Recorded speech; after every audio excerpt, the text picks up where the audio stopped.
நான் உங்ககிட்ட அன்போடு வேண்டிக் கொள்வது, ஒரு வருஷம் கழிச்சு இந்த 175 கிலோமீட்டர் இந்த பகுதியில குமரியிலிருந்து தூத்துக்குடி வரை யாரு வந்து பார்த்தாலும் கூட பாருங்க, வீதியிட அமைப்பு 365 நாள்ல எப்படிப்பட்ட ஒரு சுத்தத்தை செய்திருக்கின்றார்கள் என்று நம்மை பார்த்து சொல்ல வேண்டும். அதனால அருமை சொந்தங்களே, இன்னைக்கு நம்ம வந்தோம், செஞ்சோம், கிளம்பிட்டோம் அப்படின்னு இருக்கக்கூடாது. இன்னைக்கு ஒரு ஞாயிற்றுக்கிழமை நாம் வந்திருக்கிறோம்.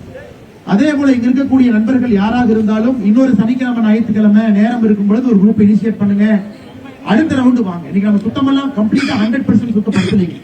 பியர் பாட்டில் எடுத்திருக்கிறோம், பெரிய பெரிய கண்ணாடி துகள்கள் எடுத்திருக்கிறோம், நிறைய பிளாஸ்டிக்கை பொறுக்கி இருக்கிறோம். இன்னும் எத்தனையோ குப்பைகள் மங்கி போயிருக்கு, அதெல்லாம் மக்காத குப்பைகள் அப்படியே மண்ணுக்குள்ள கிடக்குது. அதனால தயவு செய்து அடுத்த வாரமும் திரும்ப இதே இடத்துல நம்ம சுத்தம் பண்ணணும். அடுத்த வாரமும் நம்ம திரும்ப திரும்ப பண்ணும் பொழுது மட்டும்தான் அது பளிங்கு கல்லை போல ஒரு சுத்தமாக மாறும். அன்னைக்கு குமரி மக்களுக்கு வீதிநெடு அமைப்பின் மீது ஒரு நம்பிக்கை வரும். இந்த பசங்க பேசுறது மட்டும் இல்ல, இவங்க செய்யறாங்க, இவங்க உள்ள இறங்கி ஒரு வாரமும் வர்றாங்க. 175 கிலோமீட்டர் கடற்கரை சாலை தமிழகத்தினுடைய 1075 கிலோமீட்டர்ல 175 கிலோமீட்டர் அவங்க சுத்தப்படுத்தி இருக்கிறாங்க. அதனால தயவு செய்து நம்முடைய அமைப்புக்கு முகம் கிடையாது. நீங்க திரும்ப திரும்ப நீ தலைவரேன்னு கூப்பிடுறது, எங்கிட்ட புகைப்படம் இருக்கிறதுனா ஏதோ ஒரு இடத்துல நான் தோற்றுவிட்டேன் என்ற அர்த்தம். ஒரு இடத்துக்கு நம்ம வந்தா நம்ம எல்லோரும் சமமா வேலை பார்க்கணும். அதான் நம்முடைய அமைப்பினுடைய நோக்கம். இதுல பெரியவர் சின்னவர் கிடையாது. ஆரம்பத்தில் சில பிரச்சனைகள் இருக்கத்தான் செய்யும். எந்த ஒரு இயக்கமாக இருந்தாலும் ஓராண்டு காலம் அந்த இயக்கம் பக்குவப்படும் வரை கொஞ்சம் பிரச்சனைகள் இருக்கும். அதெல்லாம் நம்ம தாண்டி தான் போகணும். நிறைய பேர் அரசியல் இயக்கத்திலிருந்து வந்திருக்கிறாங்க, எத்தனையோ பேர் அரசியல் சாயல் எல்லாம் வந்திருக்கிறாங்க. அதனால அடுத்த முறை நாம எல்லாம் ஒரு கன்னியாகுமரியில, நாகர்கோவில்ல ஒரு வீதியிட சார்பாக ஒரு விஷயத்தை கையில் எடுக்கும் பொழுது புகைப்படம் இல்லாம நம்முடைய நோக்கம் சுத்தப்படுத்துவதற்காக வந்திருக்கிறோம், பணமரம் வைப்பதற்காக. தென்காசியிலிருந்து ஒரு தம்பி வந்தாருன்னா நாங்க 20,000 பணமரம் வைக்கிறோம். ரொம்ப ரொம்ப முக்கியம்.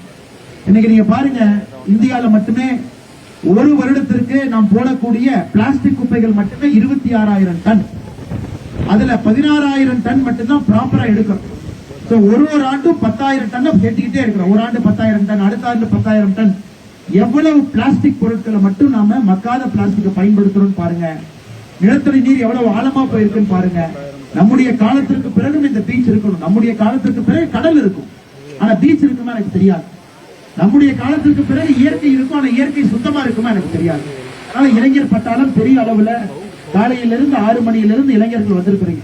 பெரிய மகிழ்ச்சி என்னன்னா, எந்த எதிர்பார்ப்பும் இல்லாம இளைஞர்கள் நீங்க இங்க வந்து இந்த வேலையை செய்ய வேண்டும், வேர்வை வரணும், கையில் அழுக்குப்படணும், நாம எல்லாத்தையும் எடுத்து இந்த குப்பையை பாதுகாத்து போடணும். அதனால குப்பைக்கு நம்ம வீதியிட அமைப்புல செக்ரிகேட்டிங் இருக்கு.